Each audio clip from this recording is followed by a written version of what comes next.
I want you to just take a second and really look at the physical environment around you. Like, look at the device you're using to listen to this right now. Yeah, or the architecture of the room you're sitting in, or even the inside of your car. Exactly. Everything we build, from like the earliest Bronze Age tools all the way to orbital satellites, it all relies on this one very specific, totally unquestioned engineering divide. Right, the silo effect. Yeah, we completely separate the structural mass from the energy that powers it, and then we separate both of those from the logic that actually controls it. It's basically the foundational rule of modern material science.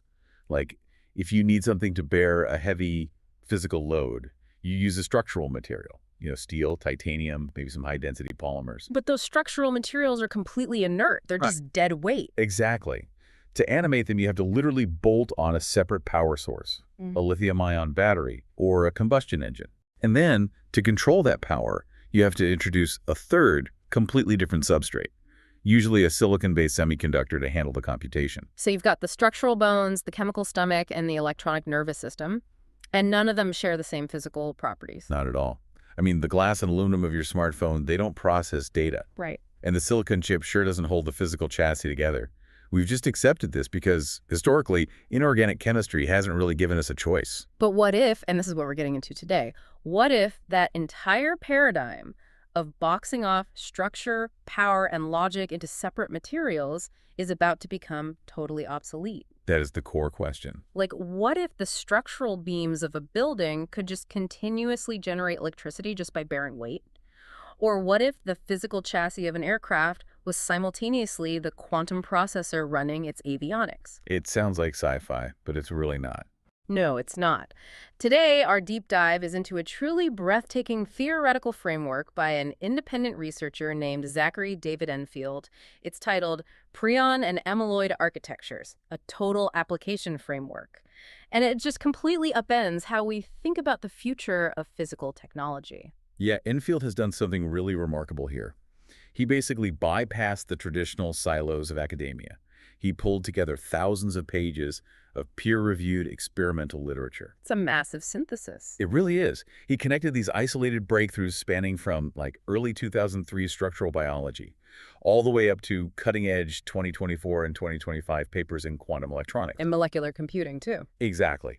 And the thesis he builds from all this data is that we actually already possess a single self-assembling biological material that can completely collapse that divide between structure, energy, and computation. And this is where it gets wild. The material at the center of this unified theory is the prion, specifically the amyloid cross-beta scaffold.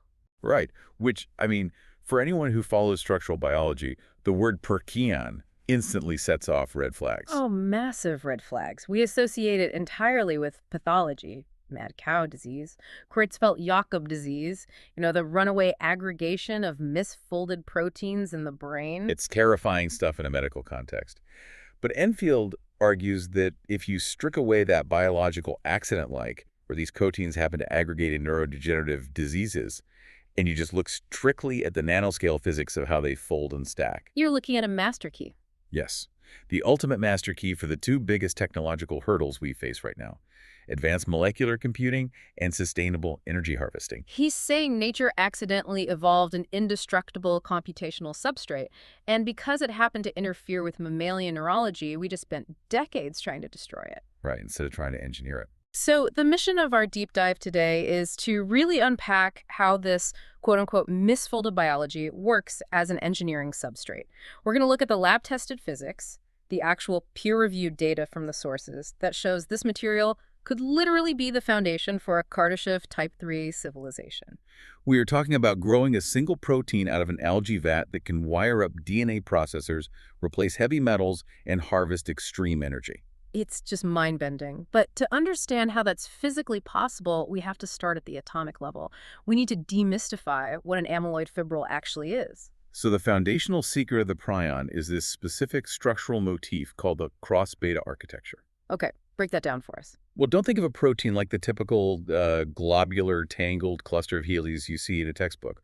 When a protein adopts this amyloid state, the chain extends out into a flat ribbon-like structure. Okay. And these ribbons, which we call beta strands, they align themselves perpendicular to the long axis of the fibril. So if we picture the growing fibril as like a skyscraper being built from the ground up. The beta strands aren't running vertically up the walls. They're the individual floors. Exactly. Stacked horizontally, one on top of the other as the building gets taller. Okay, I can visualize that. And those individual floors are bound to the floors immediately above and below them by this staggeringly dense network of intermolecular hydrogen bonds. So it's locked in tight. Very tight. It creates a deeply interlocked beta sheet that runs parallel to the axis. But what makes this an absolute mechanical masterpiece is its dual nature.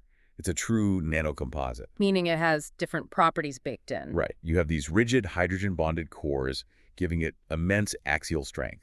But extending outward from those rigid sheets are the amino acid side chains. And those side chains aren't locked into that same rigid geometry, right? Correct. They have a degree of freedom. They can interact differently with the environment.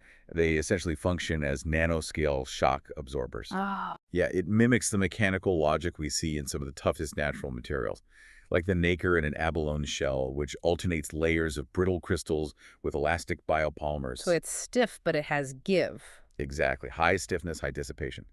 But it does this entirely through protein geometry at a scale of roughly 10 nanometers. When mechanical stress hits the fibril, the side chains deform and dissipate the kinetic energy without rupturing that rigid core. And the metrics on how much kinetic energy this structure can actually take are just wild. The sources highlight atomic force microscopy studies on engineered polymeric amyloid fibers. The toughness numbers are incredible. Yeah, they measure the toughness, which is the amount of energy the material can absorb before critically fracturing, and they're heading up to 160 megajoules per cubic meter. To put that in perspective, toughness is usually a trade-off with tensile strength in material science. Like, high-carbon steel has incredible tensile strength, but it's highly crystalline and brittle. It doesn't absorb impact well before failing. It just snaps. Right. Now, spider dragline silk has historically been the gold standard for biological toughness. That maxes out around 150 to 160 megajoules per cubic meter because it can stretch and absorb kinetic shock. But these engineered amyloid fibrils are matching that, and in some sequences, even beating spider dragline silk. And they do it at 1/8 the mass density of steel. It's phenomenal. You have a material that is insanely lightweight, tougher than our best synthetic polymers, totally biocompatible, and it completely self-assembles from basic amino acids. You don't need a blast furnace to forge it. Exactly.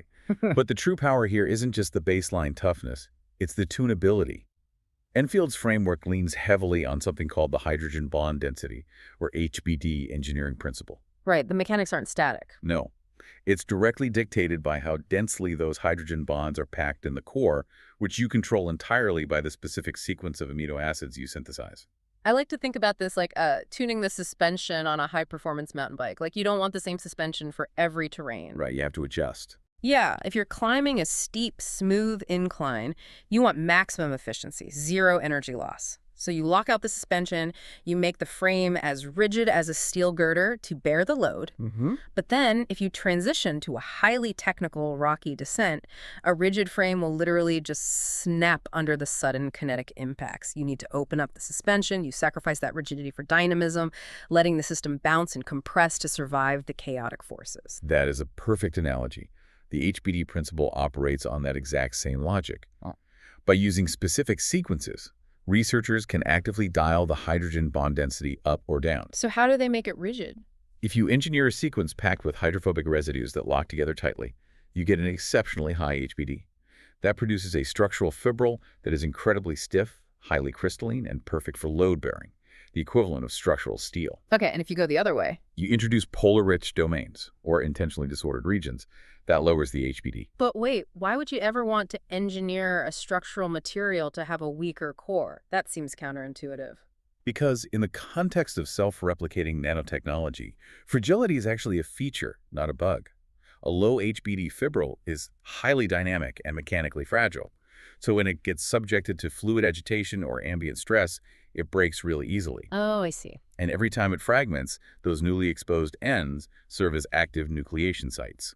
Seeds, basically. They immediately recruit more free-floating protein monomers to start growing new fibrils. So it's about speed. Exactly. If your goal is to rapidly self-assemble a massive network or replicate a biocircuit, you intentionally tune the HBD low to induce hyperfast fragmentation and exponential seeding. You literally dial in the exact mechanical profile you need. That's so cool. But beyond the mechanics, we have to talk about the chemical stability. Right, because usually when we think of proteins, we think delicate. Very delicate. Most functional globular proteins will just denature, they'll unfold and lose all function if you slightly alter the pH or raise the temperature. But the cross-beta structure is notoriously, almost aggressively indestructible, isn't it? The thermodynamic stability is an absolute anomaly. Because the vulnerable covalent peptide bonds of the backbone are deeply shielded inside that dense hydrogen bond network, the fibril is practically impervious to standard chemical degradation. The sources mention some crazy tests. Yeah, the literature confirms these scaffolds can survive prolonged incubation in concentrated sodium hydroxide. They withstand pure formic acid. Which is insane. They even survive boiling temperatures that would instantly liquefy standard biological tissue. And crucially for the applications we're going to discuss, they are highly radiation hardened. The structural physics allow the lattice to absorb massive doses of gamma-ray irradiation without catastrophic failure. We're talking about radiation doses that would induce bit flips, melt silicon logic gates, and utterly destroy traditional copper microcircuitry. How does it survive that? That dense network allows the ionizing energy of a gamma photon to be rapidly delocalized across thousands of hydrogen bonds. It dissipates the energy thermally before it can concentrate enough to cleave the primary covalent bonds. It's a naturally occurring radiation shield. Okay, so let's summarize the material baseline. We have a programmable, self-assembling biocomposite, rivals spider silk, fraction of the density of heavy metals, survives extreme chemical and radioactive environments. It's the ultimate building block. Right.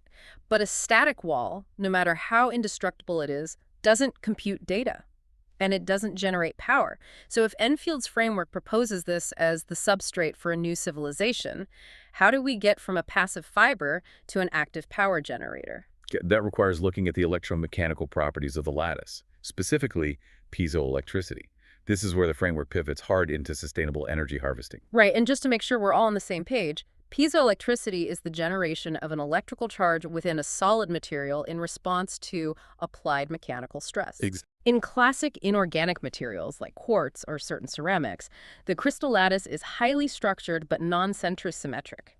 So when you physically squeeze or stretch the crystal, you deform that lattice. Which forces the positive and negative charge centers within the molecules to shift out of balance. Right, creating a net dipole moment.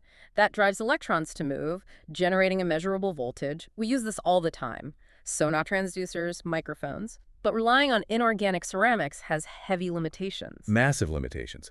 High-performance inorganic piezoelectrics like lead zirconate, titanate, or PZT are incredibly toxic. They're brittle, and they require really complex high-temperature fabrication. But the literature confirms the cross-beta amyloid architecture inherently possesses this exact non-centrosymmetric symmetry required for high-efficiency piezoelectricity, right? It does. The specific way the hydrogen bonds align, coupled with the dense stacking of the side chains, creates a massive built-in dipole moment. Enfield cites a really foundational 2010 paper on this, looking at diphenylalanine, or FF, peptide nanotubes. These are ultra-short sequences derived from the amyloid beta protein that self-assemble into hollow tubes. And the researchers found that these purely biological structures exhibited a piezoelectric coefficient of roughly 60 picometers per volt. Which is huge. It's a staggering number for biology. 60 picometers per volt puts these self-assembling protein tubes in direct competition with fabricated inorganic ceramics like zinc oxide. So the mechanical stress just violently shifts the electron cloud. Yes, it forces the highly ordered aromatic rings of the phenylalanine to compress, displacing an electrical charge. And the data gets even wilder. The framework brings in a 2024 study led by Dolai and his team.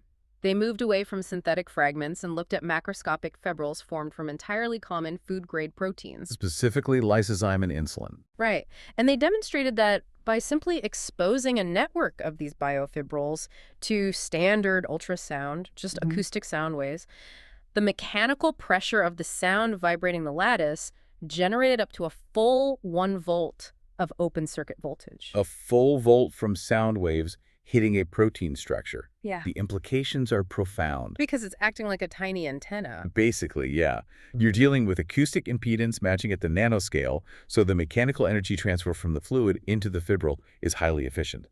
The fibril resonates with the pressure wave and pumps out current. Wait, let me ground this in a practical application.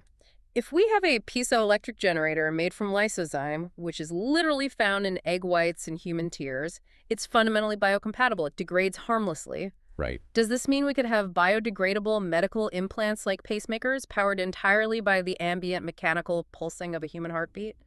With zero toxic batteries? Absolutely. And that's not just speculative theory. That is the active trajectory of current biomedical engineering right now. That's amazing. Think about it. Right now, a pacemaker requires sealing a toxic battery inside a titanium casing.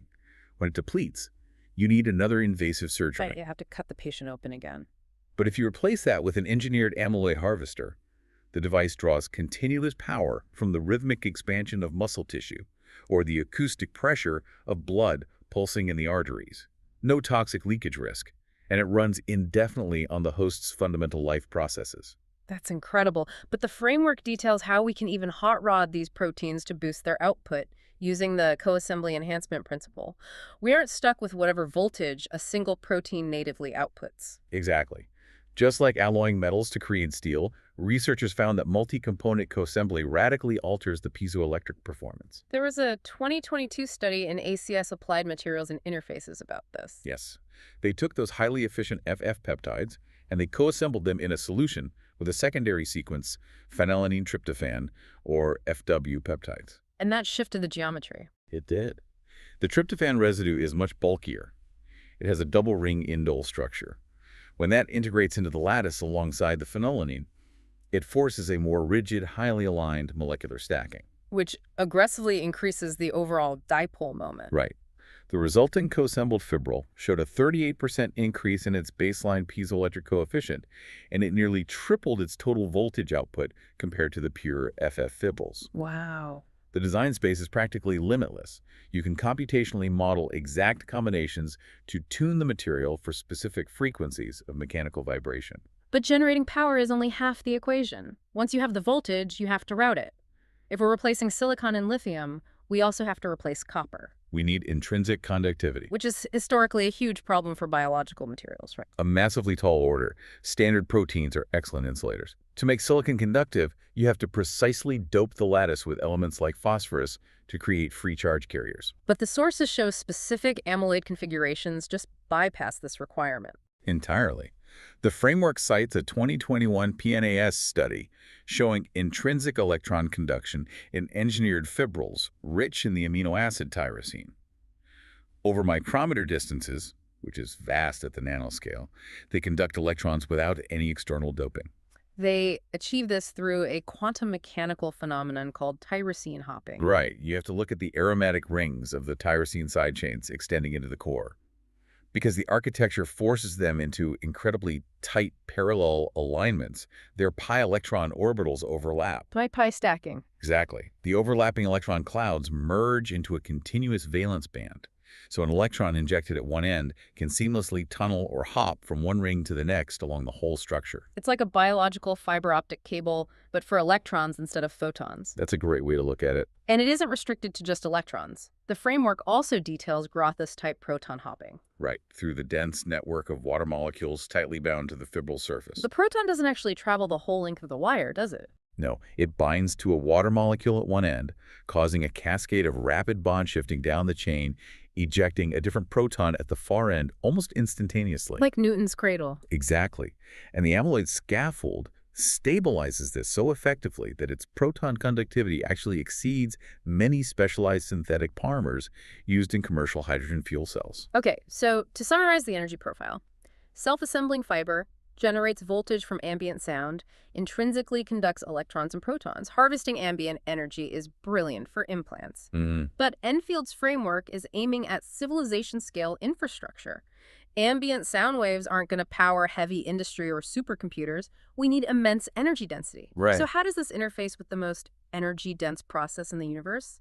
Nuclear decay. This is where the synthesis bridges the gap between biology and extreme energy physics. We enter the prion nuclear convergence, the trimodal molecular battery. To really appreciate this, we have to look at the bottlenecks in current nuclear batteries, specifically beta voltaics.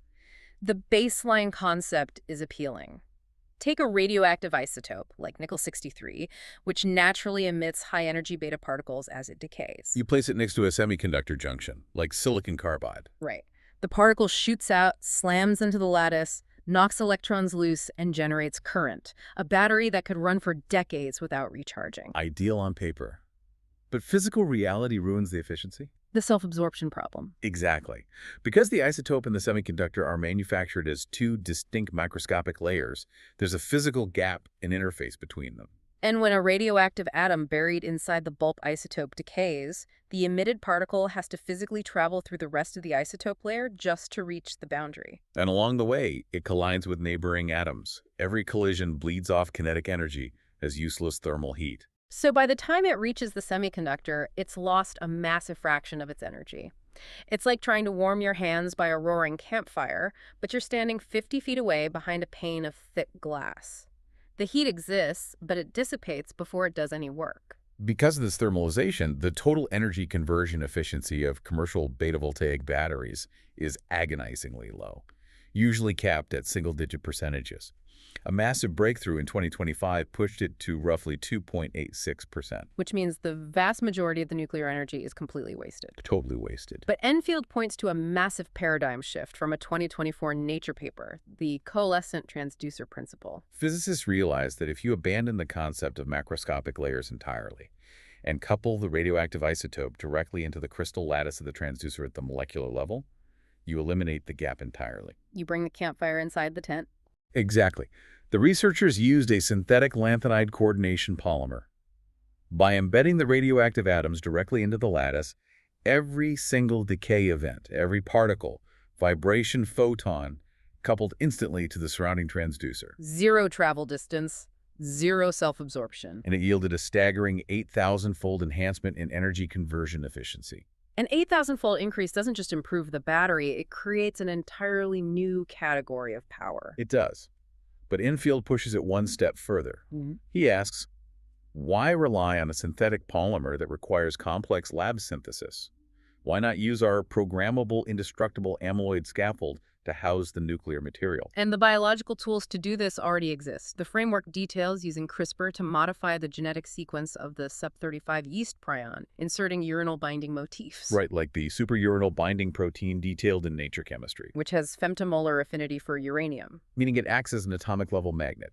It pulls uranium out of a solution perfectly while ignoring competing ions like calcium or magnesium. Okay, visualize this manufacturing pipeline because it's crazy. You have a massive industrial bioreactor filled with cyanobacteria that have been genetically programmed to express this modified prion. You feed it nothing but sunlight, atmospheric carbon, and water laced with trace amounts of uranium. As the bacteria synthesize the protein monomers, they self-assemble into the fibril network.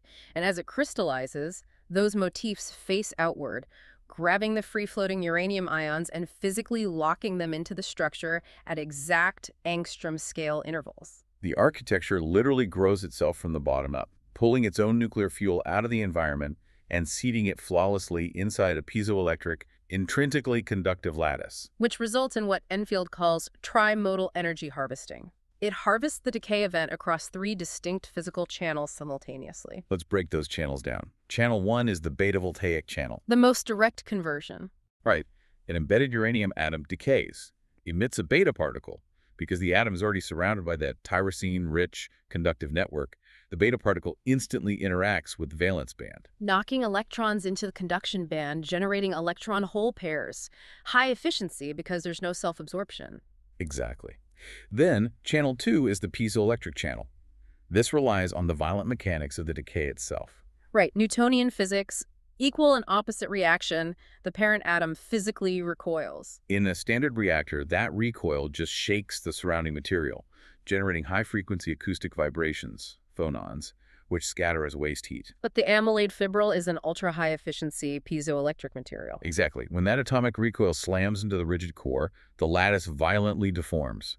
The dipole moment shifts instantly, converting the phonon kinetic energy directly into a spike of electrical voltage. The vibration itself is harvested. Yes. Yeah. And finally, channel 3 is the thermal gradient channel.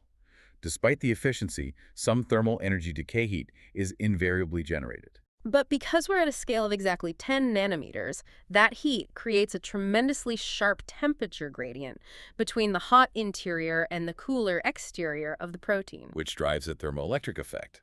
forcing charge carriers to migrate from the hot core to the cool surface, adding a third continuous stream of electrical current. You have trillions of these ultra-thin fibers pulling high-density power from beta emissions, mechanical recoil, and thermal gradients all at once. It's a complete paradigm shift for energy density. Okay, I have to introduce the most obvious, glaring pushback here. The theoretical physics makes sense. But we're talking about bringing a continuous nuclear decay event into angstrom-scale proximity with a biological structure. Right, made of carbon, nitrogen, oxygen. Ionizing radiation fundamentally shreds biological tissue. It destroys DNA, denatures proteins. How does a sequence of amino acids survive a continuous barrage of beta radiation without degrading into radioactive mush? It's the ultimate contradiction of the framework, but the math holds up because of what we established in Section 1. The cross-beta architecture is structurally anomalous. This loops back to the gamma-ray irradiation resistance. Exactly. The ultra-dense, continuously interlocked hydrogen bond network acts as a thermodynamic sink.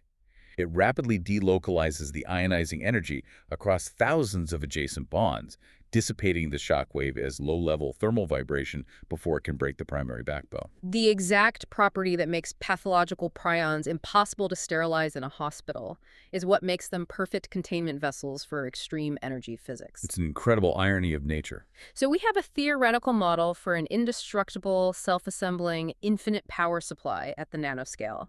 But raw power is useless without control.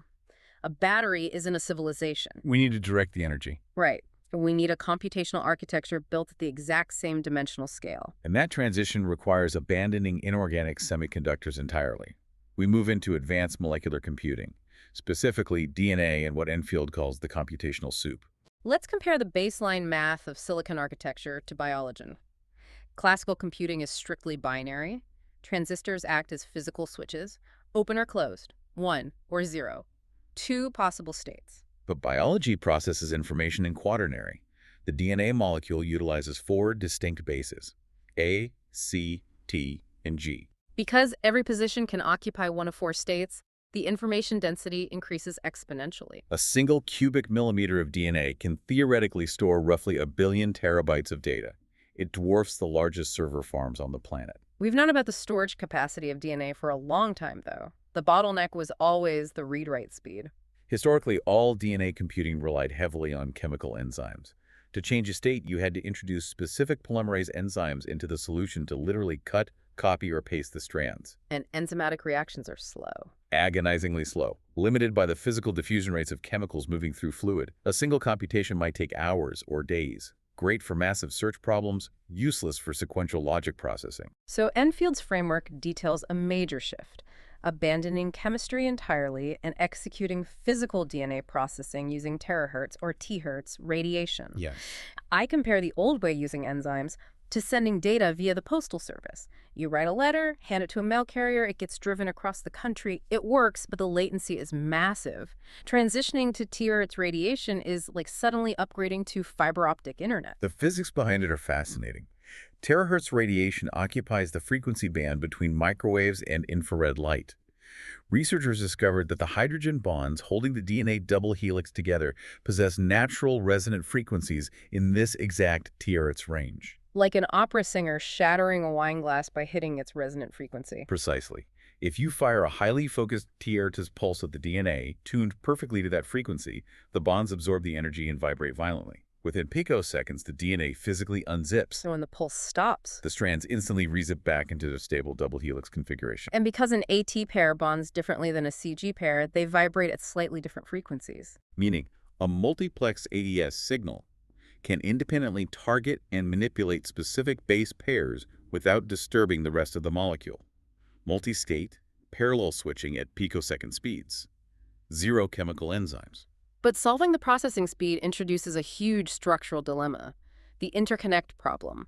If you build these ultra-fast DNA memory clusters, how do you wire them together? Right, you can't exactly solder a microscopic copper wire to a strand of DNA. The scale difference is too vast. You lose the density advantage. The wiring becomes the bottleneck. And the solution is the material we've been discussing, the prion amyloid scaffold. Because the physical diameter of the fibril is roughly 10 nanometers, which perfectly aligns with structural DNA origami. The network topology builds itself. By engineering the prion monomers with specific attachment points, they autonomously self-assemble and seamlessly bridge the gaps between the DNA nodes. But these prion fibrils aren't just passive wires. They actively participate in the computation through non-binary conformational logic gates. This relies on the fundamental nature of the prion. They don't exist in a single static shape. They fold into multiple distinct, highly stable states. Not just on or off. Right. When a specific TERT signal is introduced, it can be tuned to push a prion protein at a junction over its free energy barrier, forcing it to snap from one conformational state into another. And because it's a prion, we get the templating cascade. A prion forces neighboring identical proteins to adopt its exact shape. Exactly. The TERT's pulse flips the first protein. That protein physically interacts with the next one, forcing it to flip. The conformational change cascades down the entire length of the fibril like falling dominoes. And unlike an electrical signal in a copper wire, which fades over distance, this is self-amplifying. Every protein actively provides the kinetic energy to convert the next. The fibril is simultaneously the wire and the logic gate. It's a completely integrated architecture. DNA provides the quaternary memory, prions provide the logic gates and interconnects, and TERT's radiation acts as the universal system clock. The ultimate molecular computational soup. It's incredibly elegant, but anyone with a physics background is probably yelling at us right now because there is a catastrophic objection to using terahertz radiation to drive a biological computer. A thermal dissipation problem. Water. DNA and proteins absolutely require an aqueous environment to fold correctly. The whole computer has to be submerged in water. But liquid water is notoriously opaque to terahertz radiation. The absorption coefficient is astronomical. The radiation penetrates barely a fraction of a millimeter before the water entirely absorbs the energy. And when water absorbs intense electromagnetic radiation, it heats up. It's the exact mechanism of a microwave oven. Right. Critics argue that firing intense terahertz pulses into an aqueous biocomputer would instantly boil the localized water. In classical computing, thermal noise is the enemy. It disrupts logic gates and melts the processor. If the clock is continuously dumping heat into the water, doesn't the delicate free energy landscape descend into chaotic noise and meltdown? This brings us to what I consider the most brilliant pivot in the whole framework. Enfield addresses this head-on, using an addendum in the sources titled The Total Descent Destruction. He doesn't try to engineer away the heat, does he? No. He argues that critics are trapped in a Silicon-era mindset where heat is a bug. We have to move into thermodynamic computing. In this paradigm, heat isn't the bug, the heat is the battery. To validate this, he cites a 2025 Nature paper by researchers at Caltech. They demonstrated heat rechargeable computation in DNA circuits. Historically, molecular computers needed chemical fuel, like ATP, to drive state changes. But the Caltech team proved you can power neural network computations entirely through thermal ramps-controlled cycles of heating and cooling the fluid. So the local temperature fluctuation provides the potential energy? Yes. When the system computes, it moves towards thermodynamic equilibrium. It spends its energy. The localized heat cycles act as a physical reset, forcing the molecular springs of the DNA back into a high-energy, out-of-equilibrium state. It retensions the system. Exactly. So when the TERT's pulse strikes the water and generates a spike of intense heat, it isn't destroying the computation. The DNA architecture explicitly designed to absorb that specific thermal energy to reset the logic gates for the next cycle. The pulse reads the data, and the waste heat it leaves behind powers the recovery. That is amazing. It's an entirely closed-loop thermodynamic system. Furthermore, the framework integrates a 2025 preprint from LMU Munich detailing Brownian prion computing. Brownian motion being the inherent random jittery movement of particles in a fluid driven by ambient thermal energy. In a silicon processor, you spend massive electrical energy to suppress thermal jitter because it causes errors. Brownian computing embraces the chaos. Researchers map out the free energy landscape so that the correct logical output physically represents the lowest possible energy state of the system. So you don't have to force the computer to find the right answer. You just let the random thermal jitter of the heated water kick and vibrate the molecules until they naturally tumble down the energy gradient into the correct answer. The chaotic heat drives the logic. But this raises a profound physics question. Classical supercomputers need massive cooling towers because they generate exorbitant waste heat. If this biocomputer runs on ambient heat, how does it avoid the massive heat generation that plagues silicon? This requires looking at Landauer's principle from 1961. Landauer proved mathematically that processing information doesn't inherently cost energy. The energy cost and the heat generation comes exclusively from the act of erasing information. You cannot erase data for free. The universe charges a thermodynamic tax for forgetting, paid by dumping heat into the environment. A standard silicon processor uses NAND gates. A NAND gate takes 2 bits of input, processes them, and outputs 1 bit. Because it crushes 2 states into one, the previous information is irreversibly lost. It's constantly destroying data. Paying the Landauer tax billions of times a second, hence the heat. But Landauer's principle offers a loophole. If a processor performs fully reversible computation, meaning it preserves the previous state without ever erasing data, the energy cost plummets toward absolute zero. And this is where the prion DNA architecture achieves ultimate efficiency. It doesn't erase data. Think back to the prion cascade. When the wave of conformational change moves down the wire, the upstream protein doesn't delete its state. It performs a read and copy operation. It maintains its geometry and forces the adjacent protein to adopt the exact same geometry. The cascade is entirely conservative. The information is conserved physically within the shape of the fibril network. Because there is zero destructive erasure, the mismatch cost essentially vanishes. It approaches the theoretical Landauer limit of zero energy dissipation. Wait, let me make sure I'm fully grasping this. If the architecture never erases data, and every single state change, every computation, is permanently preserved in the physical geometry of the folded protein fibril, does that imply that the physical three-dimensional shape of the computer network is the memory? Yes. Like, if I look at the tangled structure of the prior network under a microscope, am I quite literally looking at its hard drive? The data itself. You have articulated the most profound theoretical insight of the entire framework. Enfield refers to this as the holographic geometry principle. The physical surface is the information. The physical geometry of the material and the data it holds are indistinguishable. But if the physical growth is the software, how do you program it?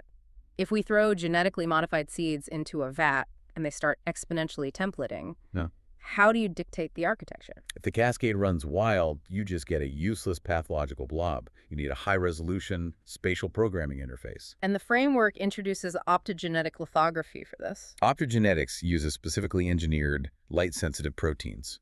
Molecules like Cry2 or phobites possess domains that dramatically shift their conformation only when exposed to highly specific wavelengths of light, like a focused blue laser pulse. So you genetically fuse these light-sensitive domains directly onto the prion sequences. Exactly. In the dark, the domain remains clamped shut, a physical lock preventing the prion from assembling. The monomers just float harmlessly. But when you introduce a highly focused, microscopic laser pulse, the photon energy unlocks the domain, exposing the prion sequence and triggering the cascade at that exact spatial coordinate. The light beam acts as a physical programmer. It's advanced 3D printing, but projecting complex holographic light patterns into a vat of inactive proteins. The molecular circuit physically crystallizes into existence along the vectors of the light beam. It acts like a field-programmable gate array, an FPGA, in classical electronics, actively rewriting the hardware, but entirely in biological space. You bypass the runaway contagion risk by defining the boundaries with light.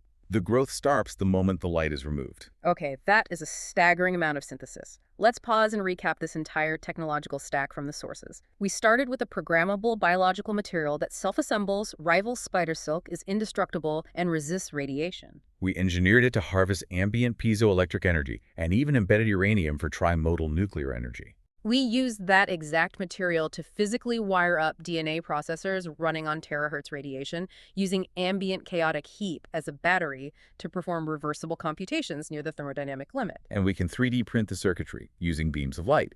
The divide between structure, power, and logic has been entirely collapsed into a single biological substrate. So the ultimate question becomes scale. If we have a tech stack with near-zero energy cost, limitless power, and self-assembly, how does this alter the trajectory of human civilization? What does this look like deployed at scale? It looks fundamentally alien compared to our current industrial paradigm. This brings us to the final section. Scaling up from bioreactors to Dyson swarms. The defining bottleneck of human expansion has always been the mass and complexity of our industrial base. To build a supercomputer, you need a multi-billion-dollar fab plant, toxic chemical processing, massive energy. Our infrastructure is planet-bound because it's capital-intensive and heavy. But the manufacturing logic of the amyloid architecture is inherently space-native. It replaces the industrial factory with the biological vat. You deploy a bioreactor filled with photosynthetic cyanobacteria. They require water, atmospheric carbon, nitrogen, and sunlight. From those basic blocks, they synthesize the complex proteins. The factory's photosynthetic, meaning the marginal cost of production asymptotically approaches zero. This totally upends space exploration through the seed package paradigm. Right now, to build an outpost on Mars, you have to spend exorbitant chemical fuel to launch thousands of tons of steel and silicon out of Earth's gravity well. Under the seed package paradigm, you don't launch infrastructure.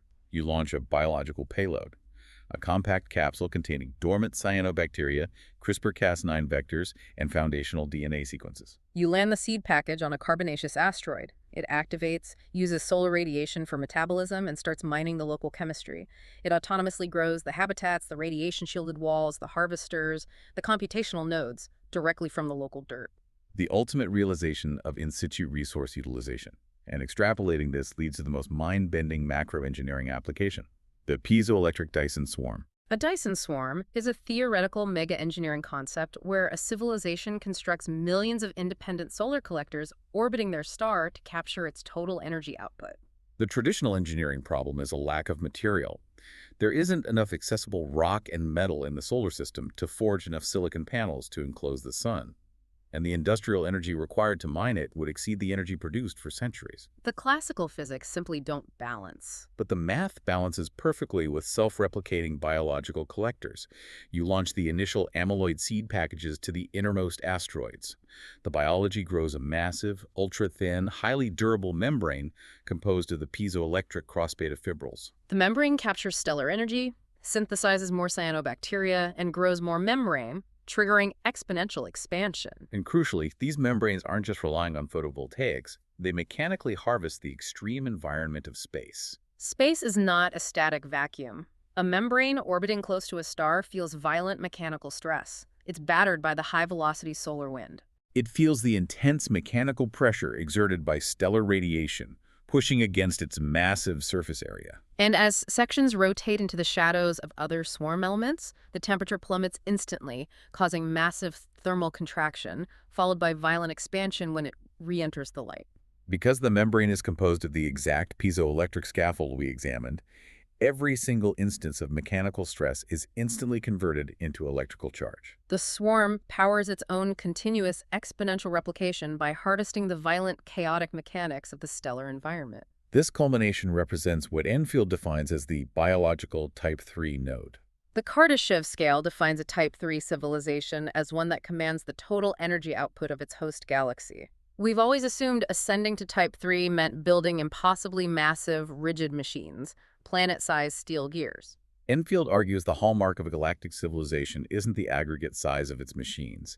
It's the sophisticated capability of its most fundamental building block, the node. And the node is a single biological organism, a single seed package, whose genome physically encodes the complete operational logic of a galactic civilization. The DNA holds the blueprint to build a Dyson swarm. It demands a total cognitive shift. We've always built our world the way the Romans built aqueducts, mining rock, hauling stone block by block, forcing inert architecture over the landscape. But the synthesis suggests we should build a galactic civilization the exact same way a vast forest grows from a single handful of dispersed seeds. The rigid divide is erased. The infrastructure and the organism become one. You don't build a supercomputer, you seed a cognitive matrix. The civilization achieves galactic scale through the quiet, exponential replication of programmable biology. It's an absolutely incredible vision based on very real, current physical capabilities. Let's distill this massive journey we took today. We started from the indestructible, misfolded proteins of a prion. We discovered their ability to harvest ambient mechanical and nuclear energy. We saw how they wire up Landauer-efficient DNA processors running on thermal heat, and how we can scale that biology up to harvest the mechanical energy of stars. It completely dissolves the boundaries we take for granted. We're used to knowing where our biology ends and where the smartphone begins, where the house ends and the power grid starts. Under this framework, those hard boundaries vanish. Everything around you could one day be grown, sourced from ambient sunlight, water, and atmospheric carbon. Technology stops being this rigid, inorganic construct we force onto the world. It becomes a biological system we natively program into the environment. Exactly. Which leaves us with one final, deeply provocative thought to explore on your own. If this architecture allows for a seamless brain-computer interface, where the human neural network plugs directly into these Landauer-efficient molecular DNA computers stretching across a Dyson swarm. Because the substrate is fundamentally biological, built from the exact same amino acids as our bodies, the interface isn't a crude titanium electrode. It's a seamless extension of organic tissue. And remember, the system does not erase data. It preserves every thought, every computation, geometrically within the indestructible amyloid fiber network. The physical shape of the material is the exact record of the data. Yeah. The surface is the information. So if a human mind is seamlessly plugged into a unified biological substrate that permanently preserves every thought as indestructible, self-replicating physical geometry, where exactly does the individual human mind end and the civilizational infrastructure begin? If the computer preserves every thought geometrically, does human consciousness itself transition from a fleeting electrical impulse into an indestructible holographic structure? When you step into the world of misfolded biology, the clean lines of our engineering reality completely disappear. We are looking at a future where the structural infrastructure of the world, the supercomputer processing its data, and the human consciousness interacting with it might just be different folds of the exact same biological ribbon.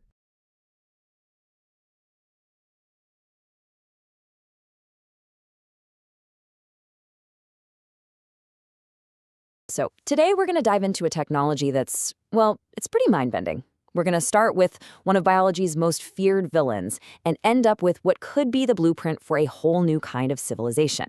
It's a wild ride based on the work of Zachary David Enfield, and it basically reframes everything we thought we knew about the very building blocks of life. Our story starts in a pretty dark place, with the prion protein. For decades, right, this is what we've known it as, the thing behind these awful neurodegenerative diseases. It's this misfolded, infectious protein that's so tough it can survive things that would totally obliterate almost any other form of life.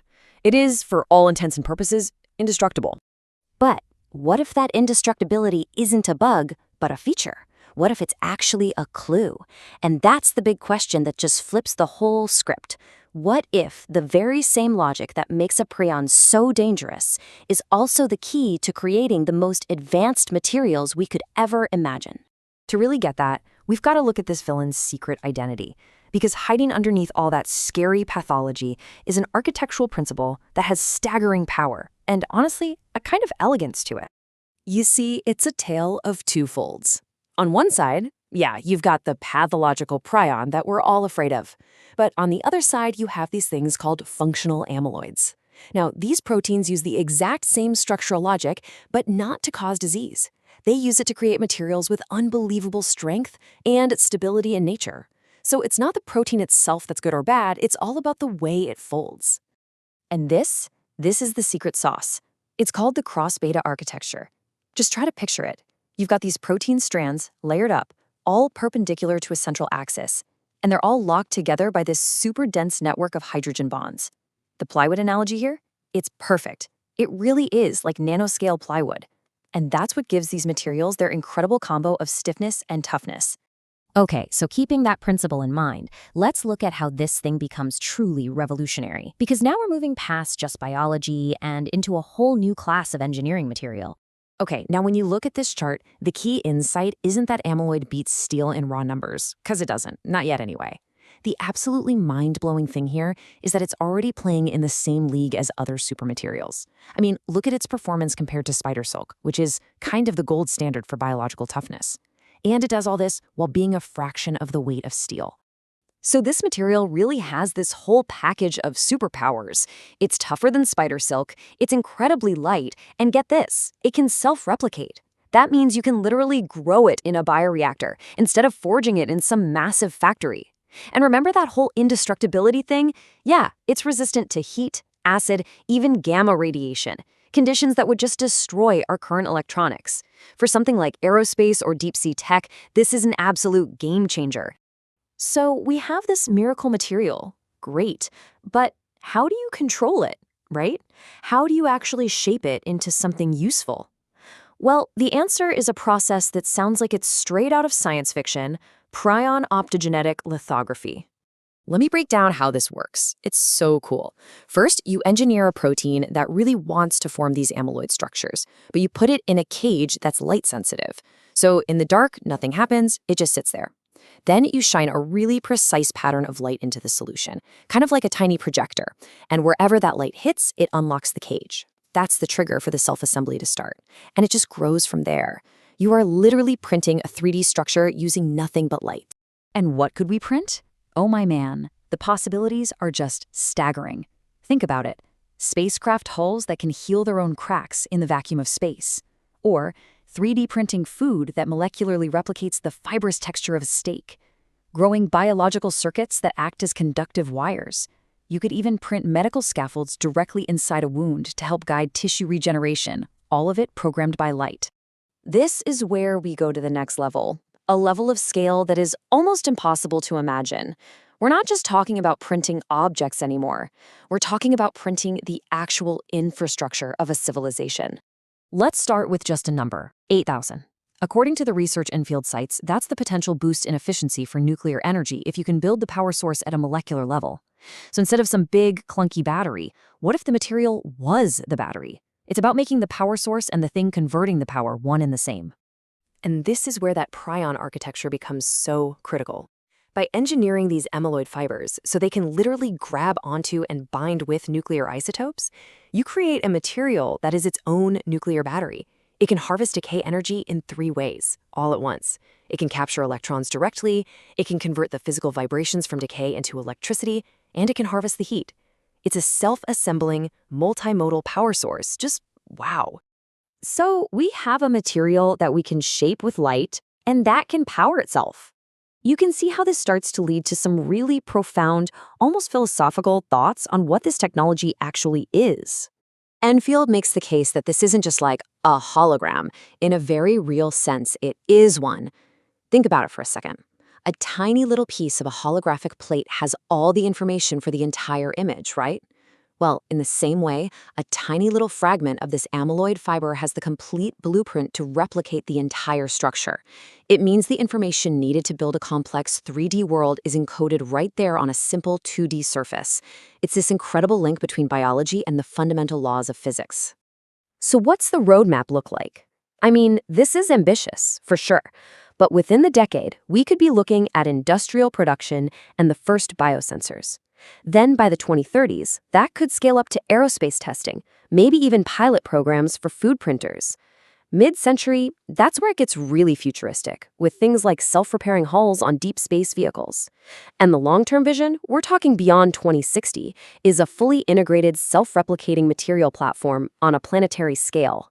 And that really brings us to the final, and probably the most critical thought from Enfield's work. This isn't just a new material. This is a whole new paradigm, where the lines between machine and computer and organism they start to dissolve. And as we stand on the edge of being able to wield this kind of power, the ultimate question really becomes one of wisdom and understanding. What does it really mean to hold a technology that can literally write itself into existence?